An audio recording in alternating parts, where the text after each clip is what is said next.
আমরা ঈদ মোবারক জানাই। ডিবিসির যত দর্শক আছে সবাইকে ঈদ মোবারক। আমাদের আজকে ঈদের মতন খুব আনন্দ লাগছে। আজকের আন্দোলনে আমরা প্রাইভেট ইউনিভার্সিটির ছেলেরা ছিলাম, আগেও ছিলাম, সবসময় আছি। তবে আমরা একটা স্টেক হোল্ডারকে দেখি নাই। তারা হচ্ছে কারা? তারা হচ্ছে বিএনপি। বিএনপি কেন আসে নাই, কি জন্য আসে নাই, উই ডোন্ট নো। বাট তারা কাদের কাছে বিক্রি হয়ে গেছে আমরা জানি না, তারা কেন আসেনি। আমরা আশা করব শহীদ জিয়ার আদর্শের দল হিসেবে বিএনপি আমাদের সাথে যুক্ত হবে এবং আওয়ামী লীগকে পুরোপুরিভাবে নিষিদ্ধ করার জন্য যা যা ব্যবস্থা নেওয়া দরকার সেগুলো পরবর্তীতে নেওয়া হবে। আশা করি আগামী যে রাজনীতি দলগুলো আসবে, আমাদের আশা সব রাজনীতি দল আওয়ামী লীগ থেকে শিক্ষা নেবে।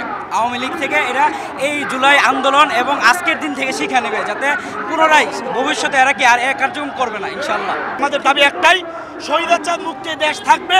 যারাই নব্য স্বৈরাচার হবে তাদের অবস্থান একরকম হবে। তারই ধারাবাহিকতা আমরা মিডিয়া কর্মীদেরকে ধন্যবাদ জানাতে চাই, যারা জীবনের বাজি রেখে আমাদের সাথে কাঁধে কাঁধ মিলিয়ে জুলাই আগস্টের যেই তথ্যচিত্র তুলে ধরেছেন, এখন আপনারা আমাদের সাথে আছেন। আপনাদের স্বাধীন চেতা, আপনাদের স্বাধীনতার জন্য আমরা যুদ্ধ করেছি। আপনারা সবসময় সত্য এবং বস্তুনিষ্ঠ সাংবাদিক যাতে করতে পারেন সে আহ্বান রইল। আপনাদের ভালোবাসা আমাদের হৃদয়ে সবসময় থাকবে। ধন্যবাদ। RICL TMX, যুগের পর যুগ স্থাপনা থাকে মজবুত। যেই সংগঠনগুলো এখন পর্যন্ত আমাদের সাথে যুক্ত হন নাই, আমাদের ছাত্র সংগঠনের সাথে যুক্ত হন নাই, আমাদের সাথে সংগতি জানান নাই, তাদেরকে বলবো আপনারা অবিলম্বে আমাদের সাথে যুক্ত হন। দেশের স্বার্থে আপনারা আমাদের দেশের স্বার্থে আপনারা এই আন্দোলনের সংগতি জানান। আমরা এতে অনেক খুশি, কিন্তু পুরোপুরিভাবে আওয়ামী লীগ নিষিদ্ধ করা আগ পর্যন্ত, জুলাই ঘোষণাপত্র পাওয়ার আগ পর্যন্ত আমরা আন্দোলন এবং আমাদের সংগ্রাম চালিয়ে যাব ইনশাআল্লাহ।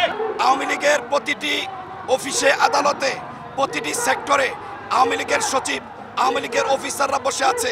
সুতরাং আমাদের এখন কাজ একটাই, জুলাই বিপ্লবী সরকারের কাজ একটাই।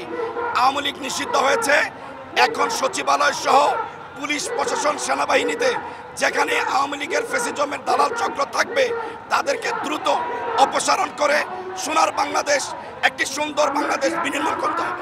প্রথমেই বলে দেই, আজকের এই বিজয় আমরা উৎসর্গ করতে চাই শহীদ আবরারকে। আজকের এই বিজয় আমরা উৎসর্গ করতে চাই 28 অক্টোবরে লগি বৈঠা দিয়ে যেভাবে মানুষ যাদেরকে মারা হয়েছিল তাদেরকে।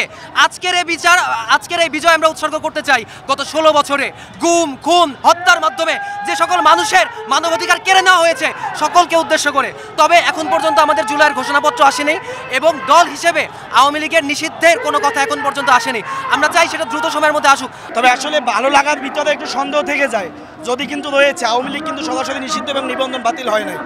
তারপরও আমরা চাই যদি কিন্তু সরাসরি আওয়ামী লীগের নিবন্ধন বাতিল করতে হবে। এরই পাশাপাশি সমস্ত দলকে, রাজনৈতিক দলকে শিক্ষা নেওয়া উচিত। এই বাংলাদেশের মানুষের সামনে কোনো স্বৈরাচার টিকতে পারে নাই, 71-এ টিকতে পারে নাই, 24-এও টিকতে পারে নাই, ভবিষ্যতেও টিকতে পারবে না।